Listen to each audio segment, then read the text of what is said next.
It's time for DodgerHeads.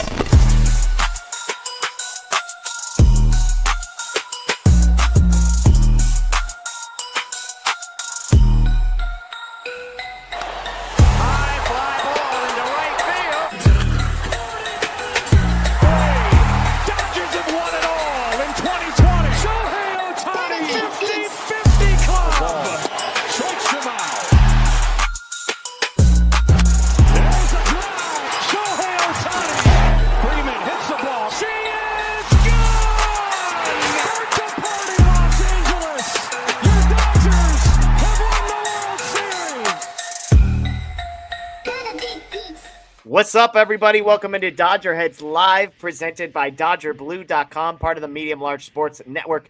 My name is Jeff Spiegel, joined tonight by Anthony Witrado, having had 24 hours to mentally and psychologically recover from game number 2 of this series, which was the roller coaster to end all roller coasters, Anthony. But the good news, it's 2-0, and we're headed back to Los Angeles. That's all that matters, brother. We dreamt about going up 2-0 on the road, and it came true. We said it on Sunday, and I said it on the show on Unplugged with Scott before game 2. It felt like they won the game that they were supposed to lose, right? And then the Snell start was a game that they could win, and they did both. They did both of those things. They stole the game in Philly that Ohtani pitched, and they won the game that Snell pitched. And now you go home with the legitimate ace on the mound for you, and the other team is starting Aaron Nola. Yeah. It's really like we were talking before we jumped on here, and you're like, I'm trying not to get ahead of myself, and I try to do the same thing as well, but it's hard to not feel good about the situation you're in. Totally. And again, the Dodgers have sacrificed nothing in order to get here. It's not like they've mortgaged the future in order to get to a 2-0 point where it's like, all right, bullpen game in game 3, and then hopefully they can get 1 of 4 and 5. Like, it's everything is rested. Everything is lined up exactly as the Dodgers would hope. Whereas it seems like the Phillies are the ones that are getting desperate and maybe mortgaging the future a little bit. So we're going to dive into all of it. A little bit of a recap on game 2. I know it's been 24 hours. Our channel has had multiple shows since then, but there are a few key moments that I just want to make sure we don't skip over a little bit too quickly. We'll talk Blake Snell, and then, of course, we'll get into the game 3 preview. The decision the Phillies have made to start Aaron Nola, we'll break that one down, as well as an update about Max Muncy, Will Smith, Harrison Bader, and I think, interestingly enough, who might come out of the lineup if a guy like Max Muncy were to come back in. So something to talk about as well. As always, we want to say thanks to the folks on Facebook, on YouTube, on Twitter joining us live. We appreciate it. After the fact via podcast, Apple, Spotify, and Google, thank you as well. Let's get to a couple super chats to start this off. Kevin asks, are y'all nervous about choking the 2-0 lead? And then Aaron chimes in with, what's your confidence level for tomorrow? For me, closeout games are always the most stressful. I'm still at like an 8. BP has been okay besides Treinen. So there you go, Anthony. Are you nervous about choking the 2-0 lead, or do you have a high confidence level for game 3? I'm just about nervous for every pitch in October. Always. I always have been as a Dodger fan. That probably doesn't change for game 3 of this series. But I will say this. I feel as confident, I think, as you possibly can, being up 2-0 and like still having just general anxiety about the postseason. Like I said earlier, like you have an ace on the mound in Yamamoto. Your team's kind of rolling, and the opposing team is throwing, for however long it might be, is throwing a guy that you got to feel good against. Yeah. And I mean, agreed with everything. The reality is the Dodgers, like, odds to win game 3 are going to be higher than they would have been in game 1 or game 2. This is all games. Take the 2-0 aside. This would be the matchup that you would feel best about. A, because it's at home, which is a huge deal given how Philadelphia, the reputation they have. Some interesting quotes by Castellanos today basically said, when things are going right, it feels like the fans are the wind at our back. When things are going wrong, it feels like the wind in our face. That was quite a quote from Castellanos. Wow. And look, he ain't lying, right, Anthony? Like, you can imagine when you're getting booed there, when it gets silent there, it feels like you'd rather be on the road and have just silence or the cheering of the opposing fans. But he's going to feel it, though, next season. Oh, completely. But to answer Aaron's question, confidence level for tomorrow, it's high. It's Yamamoto. We're going to talk Aaron Nola. My thoughts on him are not high. And so the fact that the Dodgers, you can make the case, have their best starting pitcher on the mound at home, fully rested, confident lineup, bullpen that's rested, all of those things stacking up versus a team that's desperate and that knows it's desperate. I feel very confident. Obviously, always nervous about blowing a lead. We know the Dodgers came back from the brink of elimination last year against the Padres, but given the circumstances, this is about as good as you could possibly feel in this situation. So David says, I heard Phillies are doing virtual reality to learn how to hit off speed. Hopefully not. Hopefully they just keep with the same approach to off speed pitches. The Dodgers might need it too. Yeah, fair enough. The Dodgers offense has been just good enough. Not good, but just good enough in this series.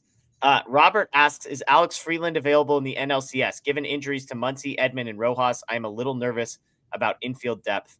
I mean, he technically is available. I think we can go ahead and announce on our show right now that Alex Freeland will not be on the NLCS roster.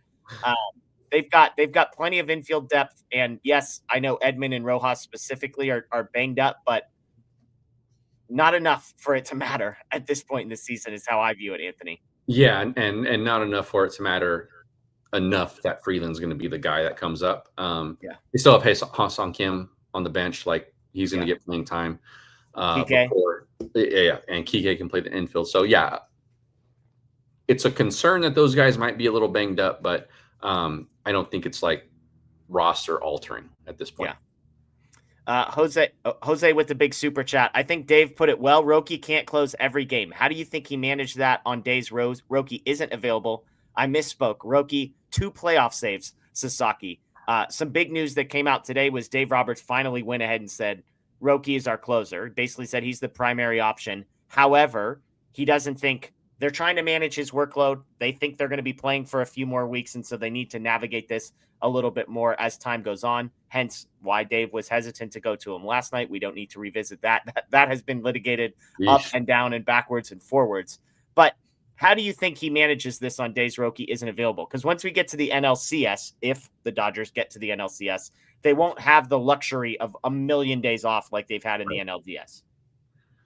I think a combination of Emmett Sheehan. This does not necessarily pertain just to the 9th inning. I think like leverage innings, 7th inning on, it's a combination of Emmett Sheehan, Clayton Kershaw. I don't like to say this, but Blake Treinen, probably. Ducks, as he says it. Yeah, exactly. I'm not putting Roki in this thing because obviously if he's available, he's a guy. But and Alex Vesia. You know, I think that's sort of those are sort of the guys that Dave's going to ride with still, I think.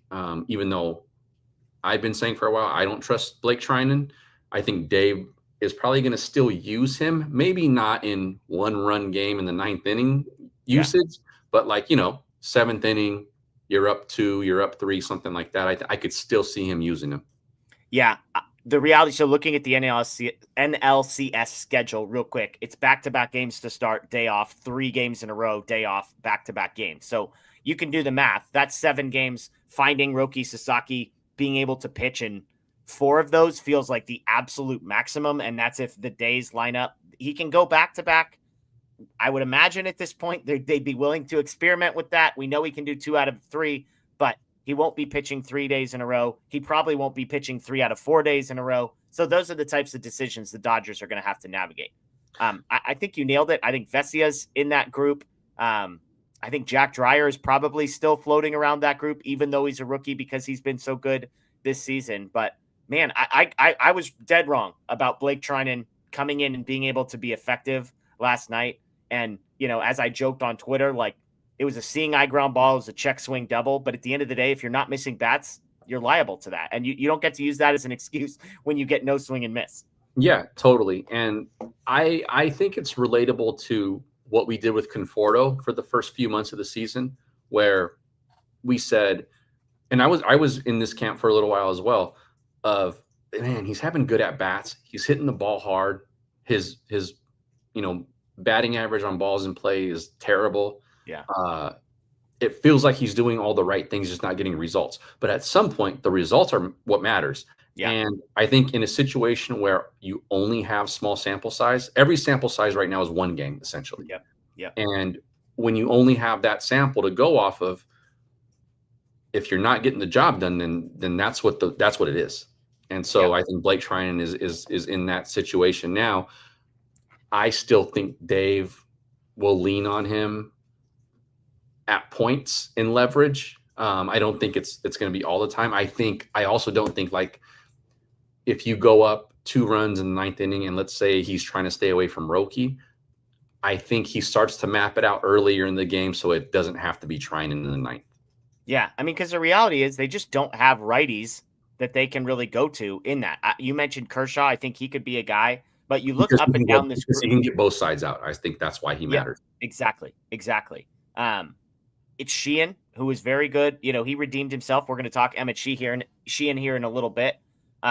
So, I mean, I think it's Vesia, it's Sheehan, and it's Roki, and you're basically hoping you can get every out possible with those 3 guys. I think Dreyer is maybe in the next category after that.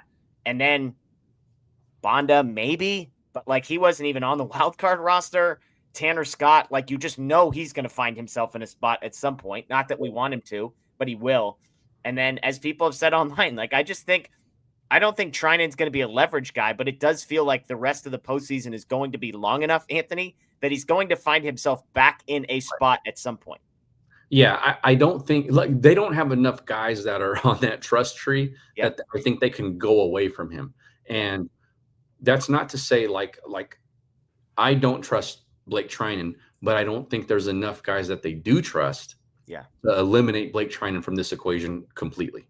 Yeah, it's like we all think Bonda right now is a better pitcher, but if there's 2 righties due up and there's 2 outs and a guy's on second and third, like Bonda gets killed by righties. So maybe you go Bonda. Like, I don't think anyone would be pissed off if those are your 2 options, but I think that's how you get to a place where it's like even Jack Dreyer against 2 righties. Right. Are you like, you could see Dave going down that road. I'm not endorsing it. I staked my flag one too many times with Blake Treinen, and so I'm going to avoid doing that as much as possible on this show. But you can just see a world where, again, Tanner Scott, same thing. Like you have all these lefties, and if righties come up in a big spot and it's not Roki and it's not Sheehan, you kind of just shrug your shoulders, which is why I think we have a couple interesting questions here. I love this. I think part of the equation could potentially be Tyler Glasnow in the NLCS if they advance. But even then, that's 5 games in 6 days. Right. Yeah. You know, so it's like you don't have the luxury. You need all 4 starters in the next round. Now, do they make a decision where it's like, okay, Clayton Kershaw is going to be our first starter because we need Glasnow out of the bullpen? Like, that wouldn't be the most shocking thing.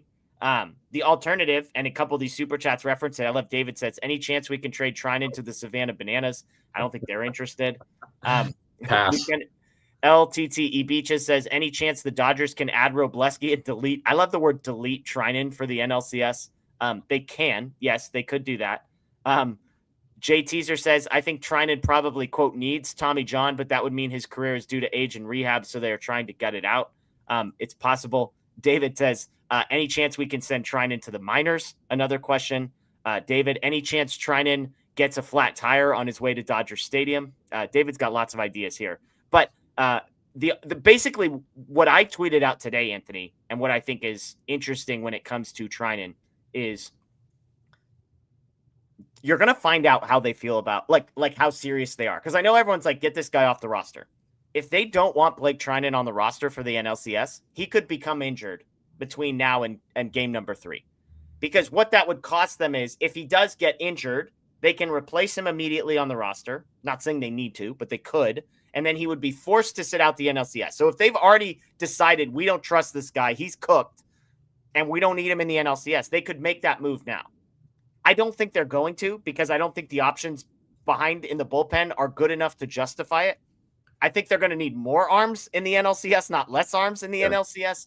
And so I just think the answer to all these questions is there's lots of things they could do, but I just am asking people to mentally prepare themselves for Blake Treinen to be around for this entire run. Hopefully not in leverage, but around. Yeah. I mean, they could just leave him off the roster. They could. I am highly skeptical they would.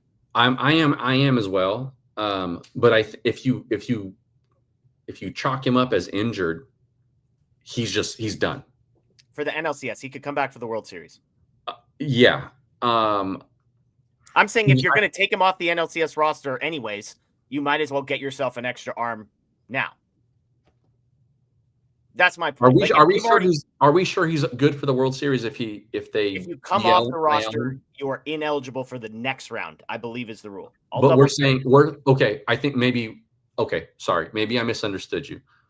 I'm saying if they, after the Phillies series, like let's say they win this series, and then they say he's injured after the series is won, and he's not on the NLCS roster, I don't think he can come back for. Well, they could just leave him off the NLCS roster. That's what I'm saying. They don't have to declare an injury. Right. That's what I'm saying. Yeah. So I was just saying, if in the middle of the NLDS they wanted to declare him injured because they know he's going to be off the NLCS roster, that was hopefully it's only one more game. Yeah. Right. And then they're not faced with that option. They love optionality, and putting a guy on the IL limits that. Will Klein is available to come back in the NLCS if they make it there, right? So I think that he's probably on the NLCS roster. I think they look to navigate, I think they look for ways that he does not have to pitch in leverage unless it's absolutely necessary. And maybe that means, maybe Alex calls off the roster and you add an extra pitcher or something like that. But I think the end of my take here is that I don't think we've seen the end of Blake Treinen in leverage situations in October, but I do think Dave will look to go away from him if he can. Yeah. Again, I agree completely. I love our guy David, who is we know not a fan of Blake Treinen. There is no surgery that can help that man. David says, bring back Treinen when we need to hit a batter. You've got that going for him. He does throw hard, so that could be mission accomplished. His stuff moves a lot, though. He could miss that guy. Yeah, exactly. That sweeper, it's hard to hit somebody. That thing would have to start in the dugout, I think, to catch the guy's back. You'd catch the umpire's side of the batter as well. Phil says, Doc's comments today about why playing Blake, oof. In that case, him and Scott need to be off the roster if we advance and call up Hurt, Robleski, etc. You mentioned Klein, another guy. Again, I'll own it. I said it on Twitter last night. I thought Dave was managing an incredible game. I said I would have kept Sheehan in option number 1, gone to Roki option number 2, but I also said I was fine with going to Treinen, and I was very, very wrong on option number 3. So I own that one. But yeah, Dave saying, I believe his comments were essentially like they were trying to save Roki, and it nearly cost them a game. Yeah. I do find it interesting that we are 4 games into the postseason and Scott hasn't sniffed an outing yet. It's fantastic. I wonder, totally. I wonder if Blake could eventually be on that same, in that same boat. Yeah. I mean, I don't know how after last night he's not, Yeah.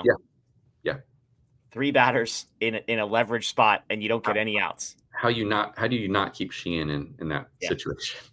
Well, and I'll say this is like the smallest silver lining in like an absolute turd pile.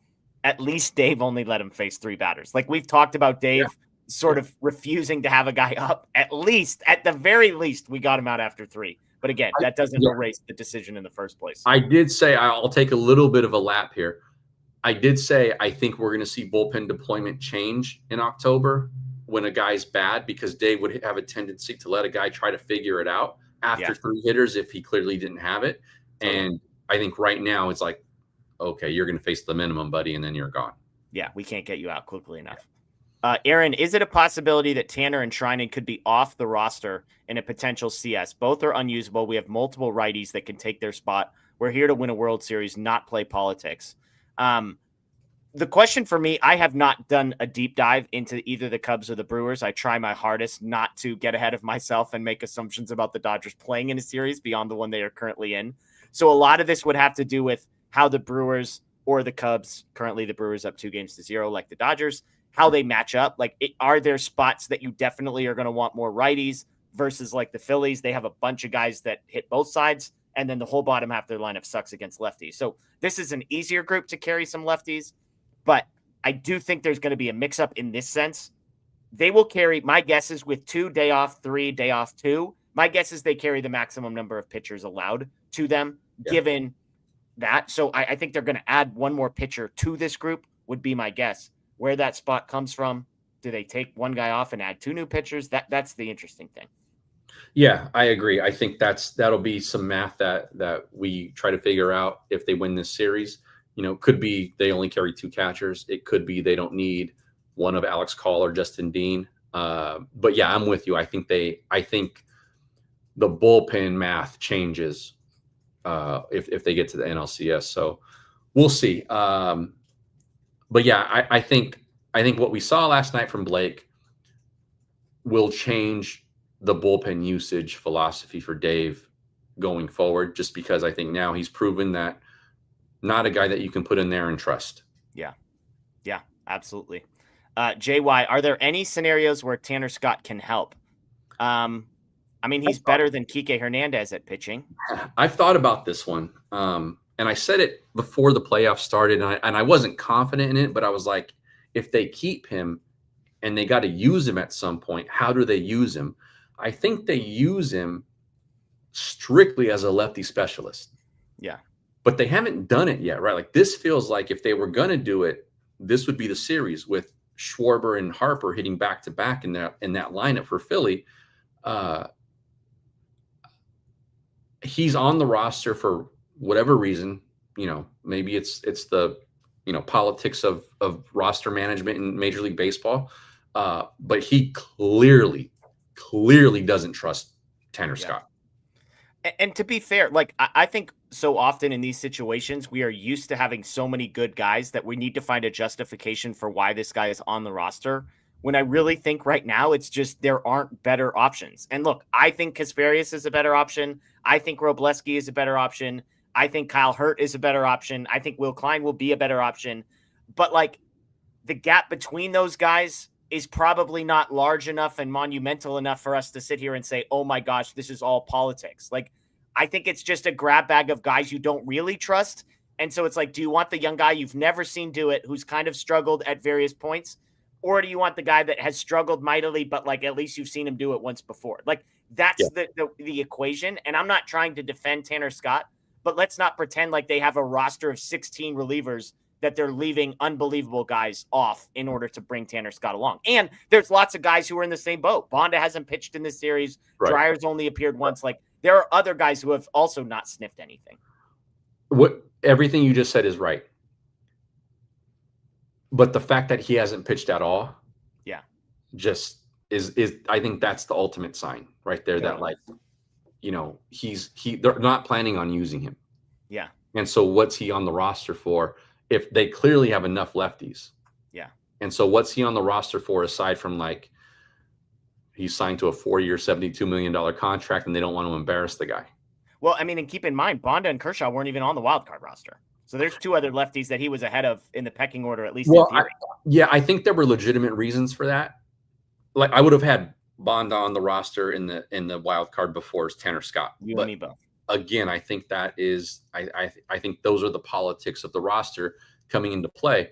And the fact that both those guys are on now and Tanner Scott is still there, but is not even close to being used. Because, like, in all honesty, this is the series that you would have used him if you were going to use him. Well, but the games have been close. They haven't needed him, right? Like, they're other than with Glasnow and Sheehan doing what they've done, they needed 3 outs from a relief pitcher in game 1, and they needed 3 outs from a relief pitcher in game 2. So 6 outs. Like, if I told you, hey, they need 3 outs in game 1 and 3 outs in game 2, you're like, yeah, Tanner. None of us are going to be surprised that 50% of this bullpen hasn't sniffed the field. Right. But they've used Blake Treinen. Yeah. And so and he was on shaky ground too. Yeah. But they've used him and they have not even gotten Tanner Scott up to get stretched out. Yeah. Yeah. And that could be a righty lefty thing. Who knows? It could be, but, like, again, the best hitters in this lineup are left-handed. Yeah. Yeah. But I mean, but not in situationally, not that I know what you're saying. You're right. Situationally, they may not have needed him at that point, but, like, I just don't even think he's an option at this point. Yeah. Look, I think everybody hopes you're right. And so I don't know if this series has revealed much to us because of the need, but if this was like, I think the most telling thing, and we'll move on after this one, I think the most telling thing was game 1 of the wild card when it's 8-2 and they went to 8-0 and they went to Vesia. Yeah. Right. I agree. So, all right. I know we've talked a lot. I want to do real quick on game number 2. I want to talk about 5 key moments that, as I replayed this in my mind today, Anthony, I know that the dialogue has been about a lot of things. It's been about Dave Roberts. It's been about Blake Treinen. It's been about the bullpen surviving at the end. But I just felt like as I replayed it in my head, there were some key moments that I just wanted to rapid fire hit because I don't want us to move past these too quickly. And I'm going to give you 5 plus 2 honorable mentions. The first honorable mention is this. And this one seemed obvious, and so I'm not trying to give immense amounts of credit.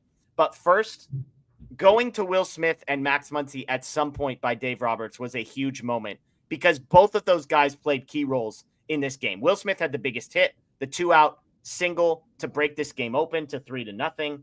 He walked later on. Max Muncy was key to the wheel play. Stay tuned for details about that, as well as had a double later in the game that didn't mean anything. And so honorable mention, I'm going to say Will Smith and Max Muncy coming in. Second honorable mention, runners at first and second in the bottom of the 6th, 2 outs, ground ball to Miguel Rojas, diving play at third to beat Trey Turner. Glad they got the out, Anthony. No idea in my mind why that was the decision by Miguel Rojas. None whatsoever. And I don't know if halfway through he remembered that it was Trey Turner trying to beat him to third. But for a guy like Rojas, like to not trust his arm to get it across the field was bizarre. But first and second, no outs, they get out of it. So I guess mission accomplished. Yeah, I was in transit from it was essentially like a 2-minute drive from where I was going to where I was ending up. And that play happened in that 2 minutes. And so on the radio, Nelly made it sound like great play by Rojas. And I was like, oh yeah, Miggy came through. And then I was getting lit up on the text chat and I was like, oh, this is not right. And so I went back and watched the replay once I parked and I was like, oh, yeah, okay, Miggy.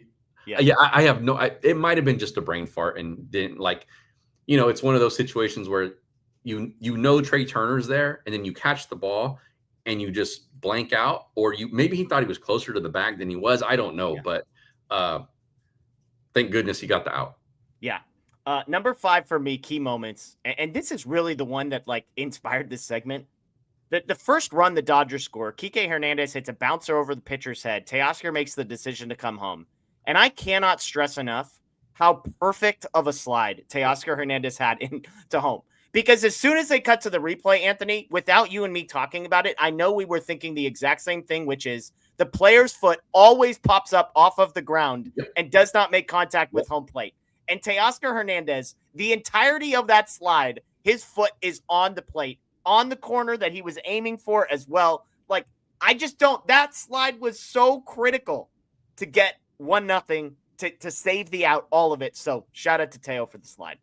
Yeah, we've complained on this show. I can't recall if it was you I was doing it with, but guys who slide feet first. Yeah. And it's much, much harder to control your slide when you slide in feet first. And he slid in feet first, but had the wherewithal to know that he had to get that foot down. That's for all the stuff that we talk about, Teo. That was a brilliant play. And it was not an accident that foot got down when it did. He knew what he had to do. So, all the flowers to him for, having that awareness, and also credit to him for moving on that ball, because we've seen a lot of times where the Dodgers break back to the bag when there's a play where you're like, sure, the infield's in, but man, it looks like you could have scored if you just broke on contact. And he broke on contact, made a fantastic slide, and it was a game-changing play at that moment. Yeah, and it was 50-50. You're banking on, hey, if Trey Turner makes a good throw, I'm toast. And if he makes a bad throw, I'm safe. And it wasn't a good throw, and he was safe. So kudos to Teoscar Hernandez. The second one for me, Ohtani RBI single in that 7th. He had been 0 for 8 with 6 strikeouts. He tacks on a 4th run, which, what do you know, Anthony? That 4th run mattered a little bit. So that's number 2 for me. Number 3, though, Emmett Sheehan. And I tweeted about this morning. He gives up a triple and a single with 1 out in the 8th. And we've all saw the wild card series. He was a disaster. Dave comes out to him, the whole thing. And he gets through a clean first, comes back for the second. And again, it's triple single, 1 out, a run in. It's 4-1. And I can only imagine where my mental fortitude would have been in that moment. And then he looks up, and it's Kyle Schwarber at the dish and Bryce Harper on deck. And what does Sheehan do? He freaking attacks. And the pitch of all pitches, 98, painted on the inside corner of the plate, foul tip into the glove. That pitch, Anthony, is like, that's a Walker Buehler pitch. That's not Emmett Sheehan like in the second postseason game this year after struggling. That was Walker effing Buehler type stuff from Emmett Sheehan to go after Schwarber with 98 inside, to blow it past him, and then to get Bryce Harper out. Like, that entire sequence was like, I mean, there's terminology that I could be using, revolving manhood, that I'm going to set aside temporarily. But like, that was big boy stuff from Emmett Sheehan. That showed me a lot from a guy that I want to trust desperately. I need to trust desperately. And now I'm pretty confident I can. I'm all in on him. We were all in on him. I know you and I both, going into the postseason as a reliever. That showed not just the bounce back, but like from the first appearance, but the bounce back from what had happened already in that inning to go and absolutely just get those guys. And what that was a guy who believed that his stuff was better than those guys were at the plate. And he was right. And he went at them. And he's the guy I full on trust right now. Yeah, absolutely. Number 4 is the wheel play. These are in no particular order other than chronological. Perfectly played. We've heard all the interviews. Mookie Betts is the one who called for the play. Max Muncy, probably the most difficult piece of that is the execution from Muncy to be able to field that, make a 180, and then throw a strike to Mookie Betts. Thankfully, Castellanos, not the fastest guy in the history of the world, but an incredible play by Muncy, an incredible tag by Mookie Betts. I love the communication. Freddie Freeman's covering second base. The whole execution of that. If you have not gone and found the Phillies guy who absolutely crashes out talking about the decision to bunt there, so good. Do yourself a favor and go find it. But man, oh man, Anthony, like, that is just the sexiest fundamental baseball you will ever see, and executed in the critical moment, right? It reminds me of Clayton Kershaw picking the guy off, trying to steal home, when Max Muncy shouts at him from first base. I'm terrible with dates on exactly when. Was it 2020 that happened? Was it? Yeah, I don't remember, but yeah, I know the player. But it was just one of those where, like, it's a simple thing, but to do it when all of the chips are on the line and every little detail has to be perfect, and then to execute it perfectly is so beautiful. And that wheel play to me was reminiscent. Having been in a lot of backfields and having gone through these, what seems at the time like these tedious routine kind of practices, I understand what that's like. Yeah. Everyone on the field in that moment has a job. 9 players have a job. And it's not every play that 9 players have a job. But you run a wheel play, every single one of those players has a job. All 3 outfielders, the catcher, the pitcher, and every infielder. They have something to do. Yeah. For Mookie, and they may not have called that play all season long, because we just don't live in the world. I believe one other time in August against the Angels, I believe I read in an article, it was executed once, but they hadn't practiced this in spring training. Like, this wasn't on the routine of things they regularly practice. Not to mention, by the way, Mookie Betts playing shortstop, a new position to him. So to my point, like, it's not a thing that you're going to do typically. And for them to call it for the second time all season in the most critical point of the postseason for them, and not just that, but to execute it. Yeah. First of all, kudos to Mookie Betts. I mean, that guy is just an absolute baseball player. He's an absolute athlete. My godbrother, Michael, texted me today and said, I watched the wheel play again and again. And he's a diehard Giants fan. And he goes, I just hate that I can't hate Mookie Betts. Yeah. You know what I mean? And like, I mean, that is a baseball player's baseball play. And like you said, it's in his second season at that position. He makes the call as essentially the captain of the infield. And not only did Max execute it, but Mookie had to execute that too. Because it's not a play that, like, It's not a play that you just put your foot on the bag and you stretch out. Yeah. Right. And it ended up being a really dynamic moment and shut down some momentum that was building up for Philly. Yeah. Yeah, absolutely. Incredible stuff. Number 5 was Freddie Freeman catching the bounce pass from Tommy Edman in the 9th inning. I have no words. Anthony. I mean, you and I there's very rarely that it's accurate that I could do a thing like that. That was a thing I could do. Yes. I could make that throw a lot easier. And I'm glad we're not like leading the show with this, but it was sort of the cherry on top of an absolute turd of a night from Tommy Edman. And again, lucky for him, it didn't matter. First inning, runner in scoring position, can't come through. 7th inning, 2nd and 3rd with no outs. He strikes out, can't get the tag on Castellanos. And then the bounce pass in the 9th. I mean, all 4 of those things, again, will be forgotten to history, praise God. And I believe Tommy Edman has moments coming, so I'm not like burying the guy. Yeah. But oh my goodness, Freddie Freeman and his ability to dig a ball out of the dirt, all-time stuff, all-time. Slow motion replays made Mookie and Max's play look 100 times better. Totally. It was like it was a work of art in real time, and then the slow motion replays made it a masterpiece. Yeah. The opposite for Tommy when you watch that throw in slow motion. I mean, it was absolutely like just. Yeah, he couldn't eat no extension whatsoever on the arm. It's like, what are you doing, dude? Yeah, brutal. But again, gets the job done. Incredible job by Freddie Freeman. So there were the 5 key moments from game 2. Real quick before we move on, I just need to say this about Blake Snell. A 55% whiff rate in game 2, Anthony. He got 23 whiffs on 42 swings. On non-fastballs, how's this for off-speed pitches? On non-fastballs, if you swung at a curveball, slider, or changeup from Blake Snell, you had a 67% chance of missing it. On non-fastballs. 67. 30 swings, 20 of them were whiffs. His changeup in the last 2 games has 24 whiffs on 35 swings. His curveball has 5 whiffs on 7 swings in the last 2 games. And the slider, 9 for 14 in the last 2 games. He had 9 whiffs on the change, 9 whiffs on the slider. Nobody touched his curveball. I mean, I don't know. Like, I tweeted he's a maniac. Anthony, he is like one of the best pitchers we have ever seen put on a Dodgers uniform, and he is doing it in crunch time. He is absolutely dominating with his whiffs. He's an artist. It's crazy. He's an artist. The walks, I know, like we said it when he signed. We were on live the moment, like when the news broke that he signed, you and I were on live. I think it might have been a Sunday night show. And so, so we start talking about it and we go, look, he's going to frustrate you with the walk stuff.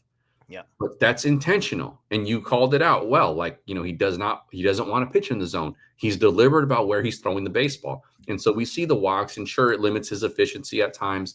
But he's an artist. And what you're seeing with this stuff is a guy who was just out there, and he's putting on a show, and he knows he's doing it too. Like, you watch him pitch, he's got some funk about him right now. He's got some attitude on the mound, and he believes he's one of the best pitchers on the planet, and he is. He's proving that. I remember before the news happened that he signed, you put up the graphic. And you put up the chart. It was Blake Snell. It was Patrick Corbin and Mac. Yeah, and we both of us picked Snell. Part of it was because it was probably a shorter kind of deal, and he's a little bit older. But I remember there was a decent amount of folks who were laughing us out of the chat on that one. Yeah, this is why. Because if the guy is healthy, yes, and obviously there's those risks there, but when he's healthy, he is an absolute Cy Young Award kind of guy. And we're seeing it right now. He had the lowest ERA of any pitcher. Again, we all think Yamamoto was incredible. We all know what Ohtani is. Like, when Dodger pitchers were trying to limit the other team from scoring this year, Blake Snell did it better than any other starter. He has 18 strikeouts in 2 postseason starts. I mean, the list of guys that I have felt more confident taking the ball in a postseason start, Anthony, he and Yamamoto, Buehler, I don't know if there's anybody else on that list. I don't know that I ever felt that about Walker Buehler. I felt it about Kershaw for sure. And I would say peak Buehler, like back in the day when it was Walker effing Buehler and he was throwing 99, it was him. But other than that, it's incredible stuff from Blake Snell. So crazy. Yamamoto on the mound tomorrow. So good news there. Let's get to some super chats. Shelly, Mookie is absolutely incredible, a truly gifted baseball player. Thanks for a great show. We appreciate you as always, Shelly. Good to have you in here again with us tonight. Phil says, Jeff, there are better options, including guys on the roster. Treinen and Scott have proved that this year. They cannot be trusted. I have been pro Ben Kasparius, pro Kyle Hurt, pro Justin Robleski. Like, you don't need to convince me the guys that are just off the roster aren't good. I'm just telling you, I think the gap between those guys, like, I think it's more of a personal preference and 55-45 than it is like 80-20 would be my guess. So J-Rod says, Dave is going to take a few years off my life. Yes, he and Blake Treinen will. However, if we get a couple championships out of it, Anthony, it might be worth it. Laura says, weird thing about the wheel play is Dave said they never practice and Snell said they practice every day. So I can't imagine they practice. There's no way they practice that every day. Yeah. All due respect. Look, nobody is like more quick to ignore something Dave Roberts says if given the option. I'm going to go with Dave on this one and not Blake Snell. So there we go. Jesus says, Jeff, chances Dave sees a righty on the mound for the Phillies and tries to start Conforto out of habit. Love the show. Need Anthony's white Dodgers jacket. He could try all he wants. It will not work. Rosemary says, I mentioned this on the show earlier. Do y'all remember when people were mad we signed Snell over Fried? LOL, look at them now. We just talked about that. Yeah, we do remember that. Remember that because absolutely. Anthony and I were not. And Max Fried had a great season. But he's not Blake Snell has checked every reason we picked Snell has been confirmed. So there you go. All right. Let's get to some Game 3 preview news and notes before we get to some questions here. And it starts with the surprising, shocking, I would say, news out of Philadelphia that Aaron Nola is going to start this game. Now, it's a little misleading because he's sort of an opener. He's probably a 2 to 3 innings guy once through the lineup type. And then they're going to go to Ranger Suarez. They're going to hope to get 7 out of those 2. And it's basically the Phillies saying we don't trust anybody in our bullpen outside of the last 5 or 6 outs. And even that, Durant threw 1 million pitches the other day and has pitched in both games. But this is them trying to count outs. Why they are deciding to go with Nola is beyond me. Here are his numbers. 6.01 ERA in 94 innings this season. That is not a typo and not a misspeak by me. 6.01 ERA from Aaron Nola, a 1.35 whip, 9 strikeouts per 9. Look under the hood. I'm like, man, is there something I'm missing? Is there the underlying metrics that say he got unlucky? Chase rate was elite. The walk rate was fine. Everything else is average at best to below average. 36th percentile in expected ERA, 25th percentile in hard hit rate.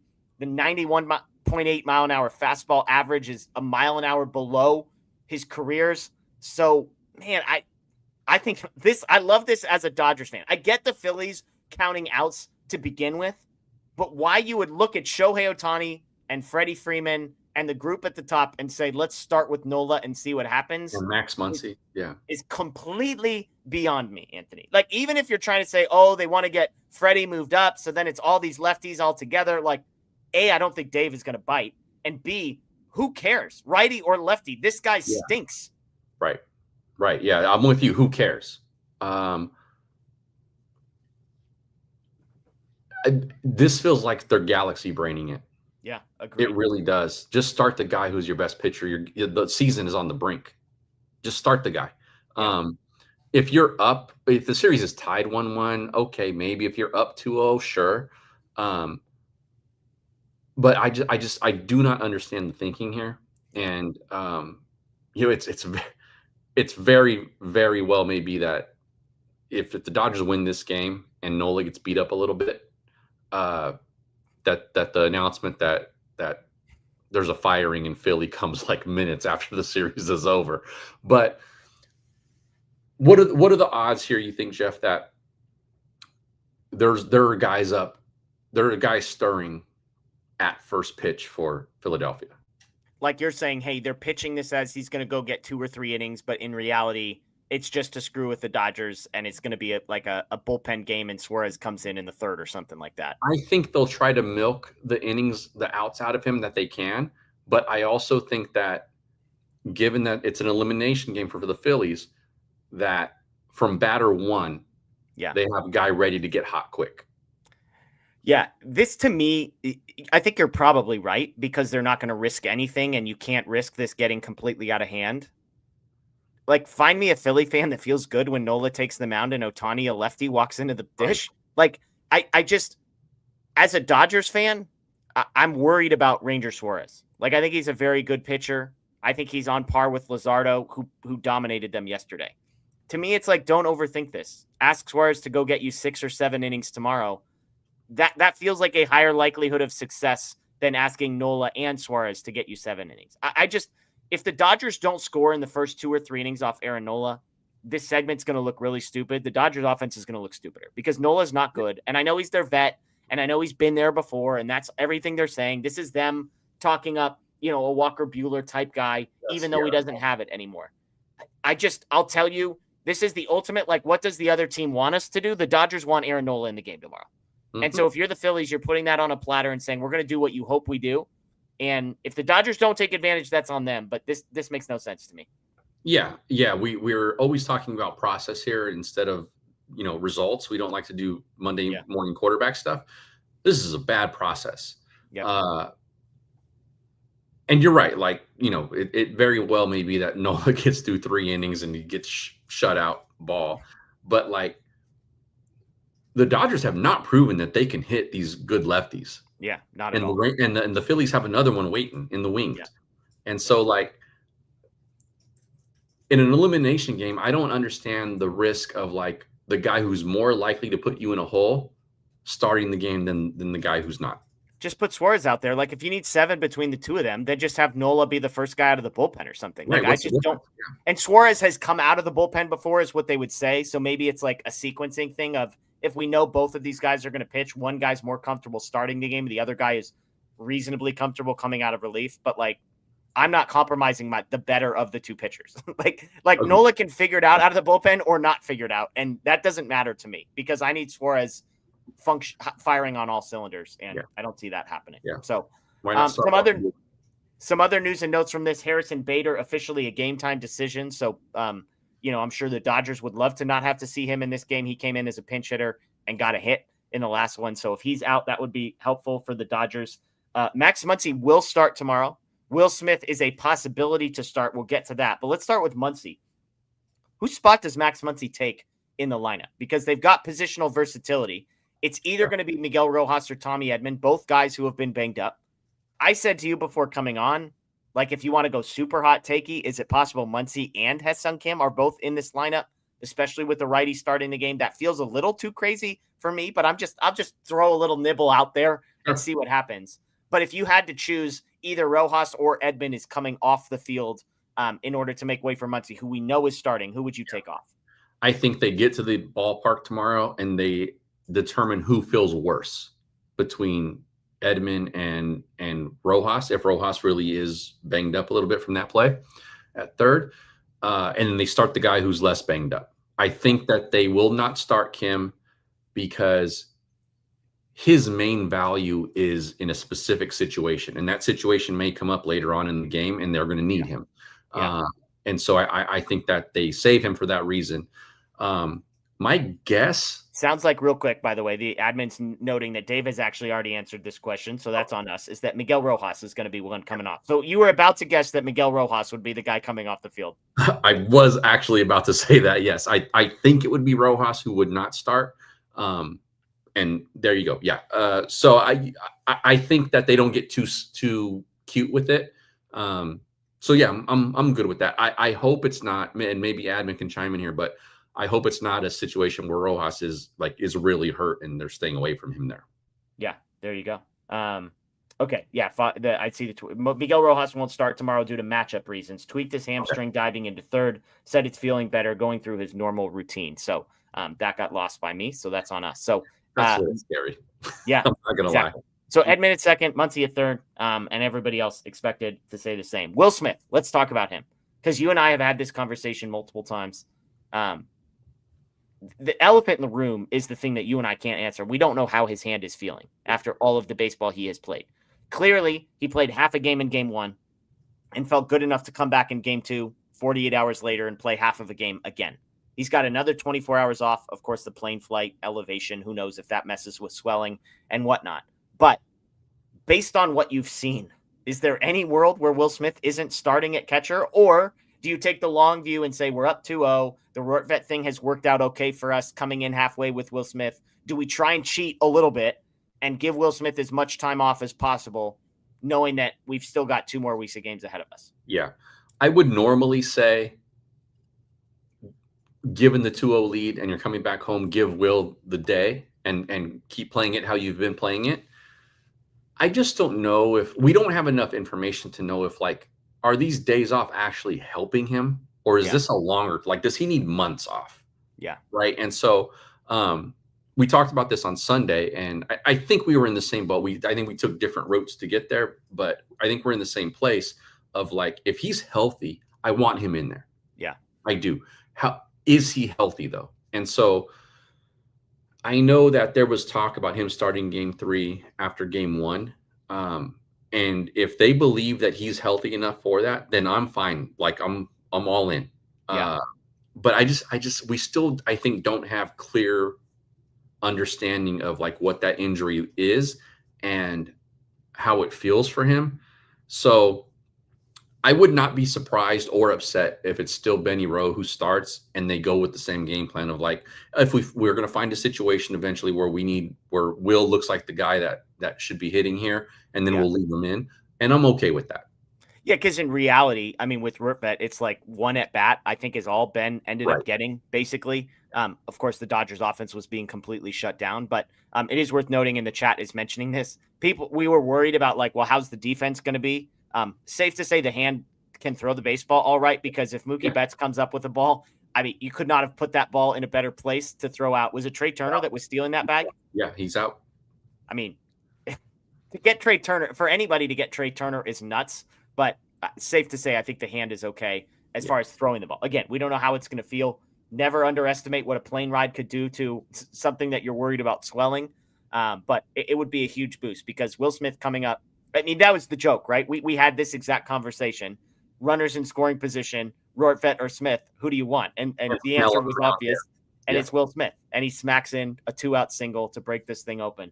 So huge news there for the Dodgers. So again, not confirmed Will Smith is going to be in. It's a possibility, I believe, was Dave Roberts' language today. So there you go.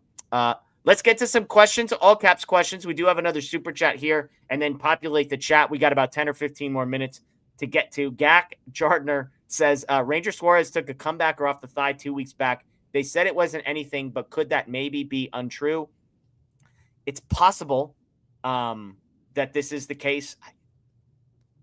I don't know. I mean, I don't think if that I don't know how else to answer available at all. Yes. Say that again, Anthony. I think if that was the case, I don't think he'd be available at all. Yeah. Because chances are he's going to have to give you the bulk of the innings. Yeah. So why not just start him if that's the thinking anyway? Yeah. Yeah. It's fair. It's a fair question. Absolutely. Let's get to some questions. Let's see. Wants to know, does Ohtani, Snell, Yamamoto with Glasnow, Shea, and Kershaw piggyback feel a bit safer to you guys now that we've seen it? Greg was on this train, Jeff, just saying. Yeah, look, I think it will work for this series because of the days off, potentially. I don't think it's going to be Yamamoto, Kershaw, but we'll see. We'll see if that's the case. The issue is going to be in the next series when it's 2 games a day off, 3 games a day off, 2 games. So it has worked in this series, and I've said all along, like, those are your best pitchers, so use guys where you need to. To me, like, calling Sheehan a piggyback, I understand why we're calling it that. I've been considering him a reliever in my head the whole time. It's not a piggyback. Yeah. That was going to be my response to this. I think you're thinking the same thing, Jeff. These are not piggyback situations. A piggyback situation is one guy gives you 4 or 5, and the next guy gives you 4 or 5. Yeah. If Nola gets 3 and Suarez gets you 4 or 5, that's a piggyback. And it's also worth pointing out, and again, kudos to Greg, because I'm not saying he was wrong on any of this. The fact that Glasnow could pitch in game 1 and in game 4, like, the piggyback scenario was you're sacrificing a start. if you don't have to sacrifice a start, it's not really a piggyback. Exactly. Could not have said it better. Yes. So, and Glasnow got you 5 outs. That's not a piggyback. And they were trying, and I mean, they've said they were hoping he was going to get them all 9. So that was the plan. It just didn't go according to plan. Yeah. And piggybacking starters is a much different thing than what the Dodgers have been doing. Yeah. And the schedule allowed them to use Sheehan multiple innings and Glasnow multiple innings, and Glasnow could still start game 4. If the schedule did not allow for that, they would not have done it. Yeah. There you go. Dong says, how much of a factor do you predict 3 p.m. start and sun later shadow have on the game? It's a 6 p.m. game tomorrow in LA. So I think we're good so. here. Yeah. So I think there were reports that the raised seams affected Nola like it did Yates. Do you buy it? Look, I hope whatever affected him the same way it affected Kirby Yates. Like, let's sign up for that. So apologies if I'm misinterpreting the beginning, but it's a 6 p.m. game tomorrow. So I think we'll be good on that front. Alex, this is one interesting question. With the righty on the mound, do you think they flip Freddie and Teo and move Freddie up, but then risk kind of loading up some lefties or righties in the lineup? My take, Anthony, is I don't think they mess with anything. Teo's smashing the ball. Yeah, I don't think they mess with it because Teo's on the heater. Yeah. Scooter, even if Nola had bad numbers, the Dodgers have made bad pitchers look like Cy Young contenders. Am I too worried about this? LOL. Totally fair question. I would just say they've also made Cy Young contenders look like Cy Young contenders. So I'll take my chances with the crappy pitcher that maybe he doesn't look like a Cy Young contender. It's going to be a lot easier to grind out at bats and be patient and wait for your pitch that you're going to keyhole against Aaron Nola than it has been against Sanchez or why am I blanking on the game 2 starter? Luzardo. Yeah. He's not the same caliber. Yeah. Joanna wants to know, does Justin Deed add much defensive value to this team, even considering injuries? Is it a just-in-case situation? If you have seen Teoscar Hernandez play defense in the corner outfield, I would offer you that as Exhibit A for the value that Justin Deed plays in center field. I know we haven't seen him need to make a play at any point. He obviously dropped the diving catch that he tried to make in the wild card series. Can we just get it out of the way? Because I know there's been a ton of hate on him on this. That's not an easy play. Yeah. And also, no one else on the Dodger roster even gets to that ball to drop it. Yeah. Yeah. And again, I think it's fair to say if you're the defensive replacement, you kind of like, I need 75% on that catch, and maybe we got the 25. But again, the bar is Teoscar Hernandez, and you move Pages to a place he's better. You replace him with Dean, who's better than Pages in center field. Just because you haven't seen him be awesome there, I can assure you the Dodgers are not just guessing with this. They have way more data on this than we do. And to the folks saying like that was a play he just should have made. Yeah. That's not an easy play. A ball right at you. The only other harder play to make for a center fielder and any outfielder is a ball directly hit over your head. Yeah. Other than that, that's the hardest play that Justin Dean kind of muffed. He is a defensive specialist. They're not asking him to get at bats. They're asking him to get outs if balls hit in his direction. And I still trust him miles more than I do essentially anybody else that they have on the roster right now. And don't think of it as like he's replacing Andy Pages in center field. You think of it as he's replacing Teo in right. Jose asks, any chance they have Call in and Hernandez at second, let both Rojas and Edman rest? I could see this switch getting made once Suarez comes in. I think that's a real possibility, but against a righty, they would probably not have Alex Call in there to start that game. But I could see, especially if they score a couple runs early on and then Suarez comes in, then you get Call in, you have your best defensive alignment out there. You've got Suarez, who's the lefty you're most worried about, and figure it out from there. Because then you could go back to Rojas as the pinch hitter later in the game if they go lefty against Call. So I think this is really smart, Jose, and there's a real chance. Yeah, agree. Rosemary, how do you feel about the bullpen in a 7-game series? Look, I didn't like our bullpen in a 5-game series. I like them less in a 7-game series. Yeah, agree. Anthony, the only thing that makes me feel good is a 7-game series is at least going to maximize the advantage the Dodgers should have with the starting pitching that they have. That's the difference. That's the key. That's the difference. That is the key here. And it would the Phillies put themselves in this deficit with Aaron Nola starting this next game. but like the schedule should have allowed for the Phillies to kind of line up their rotation how they wanted to, so it could at least come close to trying to match what the Dodgers are throwing out there. They're sort of screwing that up a little bit, I think. But in a longer series, we are looking at the rotation depth of the Dodgers really coming into play versus any other team they might face. And you're hoping that negates a bullpen situation over the course of a longer series. So, yeah, I agree. It's not a great situation, but what the rotation can do and how deep that unit is really gives you the advantage in a series. Yeah, absolutely. Super chat here from Phil. ERA on the season, 5.4 Treinen, 4.7 Scott, 2.95 Dreyer, 3.36 Kershaw, 2.35 Klein, 3.18 Bonda, 4.32 Robleski. It's not even close to 55-45 and a disservice to every other guy on the roster. We're not talking about Dreyer, Kershaw, Bonda. So the question is Robleski, Klein. Klein, how many innings are we going for with the 2.35? Like, I understand your point. I guess, and again, maybe people hate when I do this, and so I apologize if this isn't what you like. I am simply trying to offer you an explanation of what I think the Dodgers are going to do. Right. I want to make abundantly clear, as I have made multiple times, I think Ben Kasparius is really good. I think Kyle Hurt is really good. I would take both of those guys over Tanner Scott. Up until yesterday, I would have taken Treinen. Now, I would take Kasparius, based on what I've seen from Blake Treinen. I am not explaining to you why I think Treinen is better than Justin Robleski or Ben Kasparius. I am simply trying to offer you the thinking that I believe is happening in the mind of Andrew Friedman and Brandon Gomes and Dave Roberts. Personally, I think the Dodgers have displayed, and this is where people are going to disagree, I think the Dodgers have displayed that they are not worried about the name on the back of the jersey when it comes to making these decisions. If they were worried about that, I can assure you Clayton Kershaw would be getting a hell of a lot more respect in the wild card series than Tanner Scott or Blake Treinen did. So if it was simply that, like, well, we just have to protect Hurt feelings, then I think they would have handled the wild card differently. That's my view. People are open to disagree. If it were up to me, Tanner Scott would be off the roster. Ben Kasparius would be on.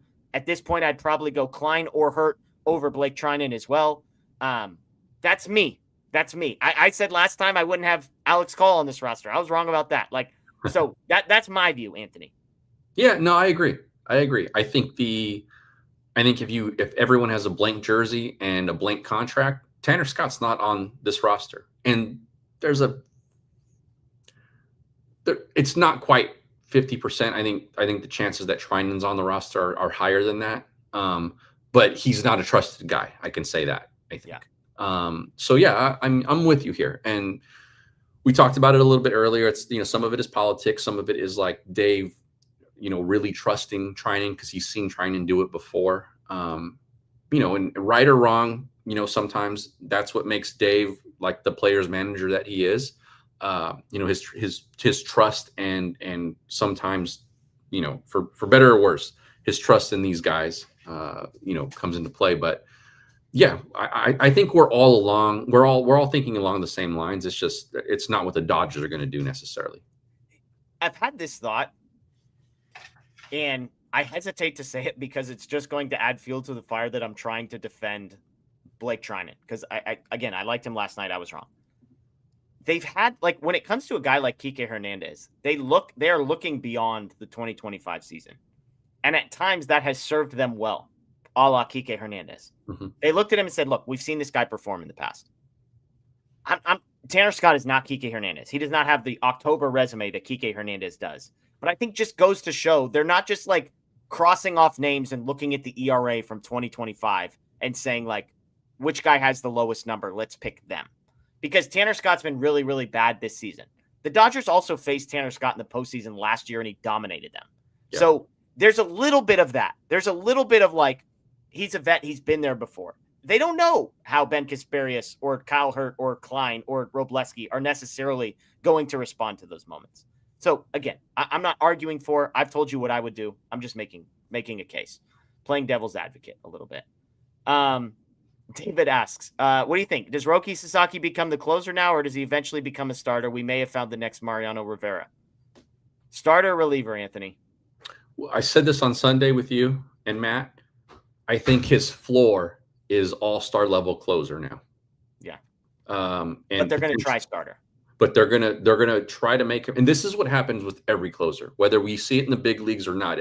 Usually it happens in the minors, but they try to make those guys a starter up until the day that they realize there's no chance he can start for us. Yeah, and absolutely. Now he's going to be a reliever, and then he eventually turns into a closer.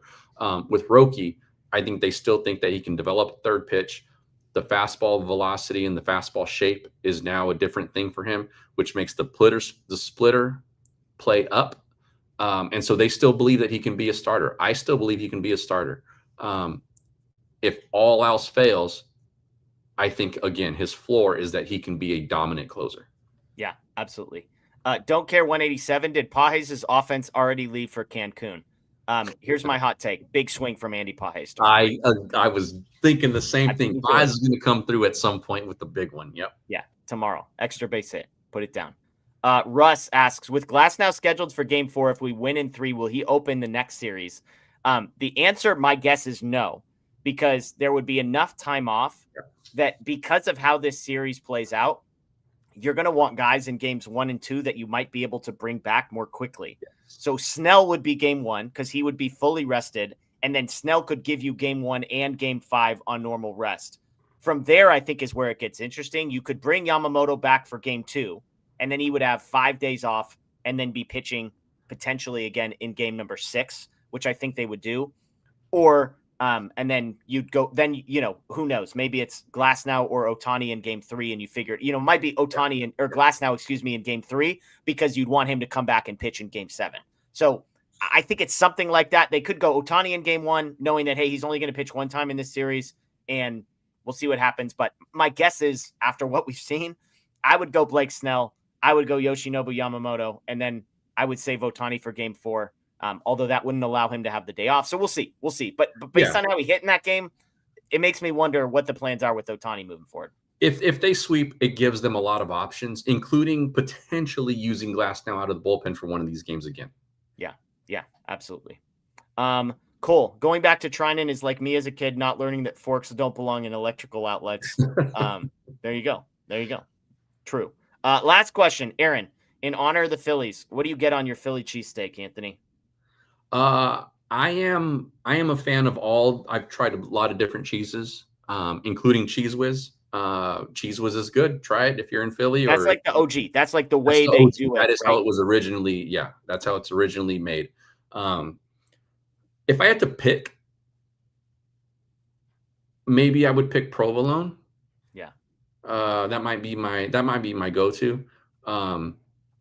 I do like in Philly, they also make the pizza cheesesteak too with the mozzarella and the pizza sauce. Good stuff there. Look, I'll be real. Bread, grilled steak, and cheese. You can't mess it up. It's hard to miss, man. Literally, if it's this good with Cheese Whiz on it, that tells you everything you need to. Right? Yeah. And I'm I'm with you. Whatever you want. Provolone's probably my go-to, but again, like you could talk me into Swiss. You could talk me into any white cheese. You could probably talk me into. You want to throw onions and peppers on there? Great. You want to throw jalapenos on there? Great. Like I just sign me up for all of it. I don't care. It's just a good combo. It's just a good combo. You said it perfectly. Like carb, steak, and cheese.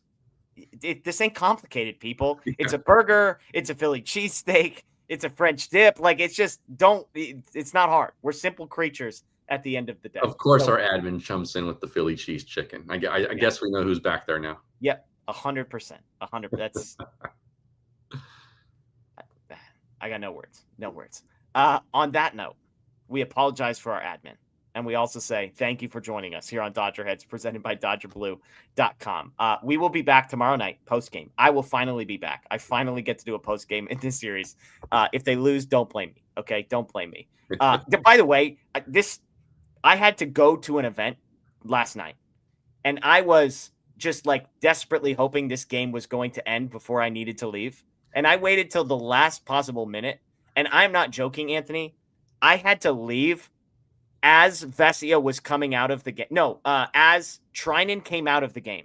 Oh, boy. I had to leave. So I've got, don't tell anybody, phone video on YouTube TV as I'm driving.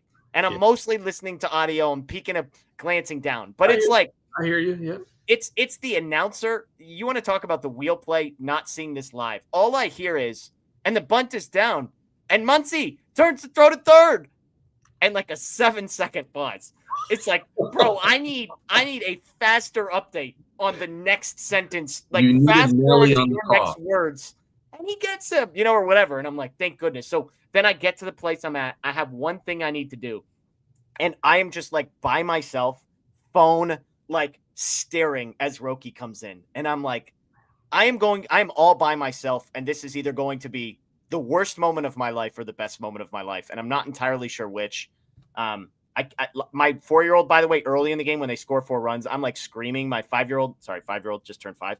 She's like, Dad, you need to stop yelling. I'm like, June, let me just tell you that ain't happening for the next 3 weeks. Like, let's just hope. Like, it ain't. I'm not screaming at anybody. I'm smiling. I'm dancing. I'm jumping up and down. Yes. But like, there is no limit to the screaming that is going to. When Will Smith smacks a 2-out single to make this a 1-0 to 3-0 game, like, I'm just telling you, the volume has no control in your voice right here. So, roller coaster for me.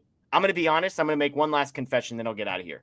Because I was headed to this event and I did not know how the game was going to end, and I'm going to give you full permission to rebuke me here if I need to be rebuked. Dodger hat came off because I was afraid that I was going to be at the event with the Dodger cap on and things went sideways. So I ended up with a neutral cap. You tell me, Anthony, was that did I lose a fan card there? Was that a smart move by me? I know in hindsight, maybe I packed the Dodgers hat too, but I was not in the right mental space when I'm making these decisions and Vesey is coming into a game that it looks like we are definitely about to blow. So you tell me. I understand. I understand. Now, did the hat come off because you were trying to change like the bad momentum that was coming? Or the hat came off because I was embarrassed. You want to wear it in the crowd that you were in. I was embarrassed that I was about to show up to an event where I knew the first person I was going to see, by the way, was a Phillies fan. And I was embarrassed that I was going to show up to this event with a Dodgers hat on with them having blown it. That was my fear. So I went neutral cap. Now, some people are saying, Anthony, that me taking off my hat actually changed the momentum. So I'm not one of those people. That's not me saying that, but there are some people out there, I believe. People are saying. Yeah, some people are saying. People are saying. I'll be one of those people who say that you changed the momentum by doing that. I won't call you out. So yeah, good on you for helping the team out. Okay, it matters. It all matters, Jeff. Yeah, I'll do better next time. That's on me. People, the chat's not happy. They're not. It's pretty cowardly. Look, I'm kind of with the chat. And it's not superstitious, NS. It's nothing to do with superstition. It was literally me being a coward and not wanting to show up to an event with the Dodgers hat had they lost that game 5-4 in the ninth. Anybody who's been tuning in on Sunday, and if you watched Unplugged on Monday, knows that I'm out at a work event, and so tonight one of the guys that I work with who lives in another part of the country showed me he's wearing Philly socks tonight. And he did not know I was a Dodger fan. I was like, well, I got something to tell you here. And so, we had a little drink over it and talked it out. I am moderating a Q&A panel tomorrow. So I'll be sitting in like a higher stool. I knew this going in. I'm sitting. So, I'm going to wear a blazer and some nice jeans, and the jeans will be kind of coming up a little bit on my leg as I sit in the high stool. There will be Dodger socks on. Love that. Love that. I do own a pair of Dodger socks. Kudos to you for packing them. So good for you. And but is this during the game or is this before? It's lunchtime. I'm still in California, so it's a lunchtime thing. But the Dodger socks will be on. Okay, I love it. Well, folks, we will be live. All that to say, we will be live. I will be live. I don't know who's going to be with me. Somebody will be with me doing a post game tomorrow. Hopefully, it is celebrating a sweep. Hopefully, it is celebrating a 3-0 victory. Give me a number, Anthony. Score for tomorrow. Yamamoto on the mound. Nola for the Phillies. Is this a rest easy, put them to bed, chop their head off night? Yeah, I think that no stress at the end. 7-2 Dodger win. Okay, I'm going to say 6-1. 6-1 Dodgers. For the love. There's no such thing as no stress. They've been up 8-0 and they turned it into stress, so I don't believe in no stress. But 6-1 Dodgers, my prediction. So, Donnie Boy wants to know, would I have taken socks off? No, there would not have been that much effort in. I would.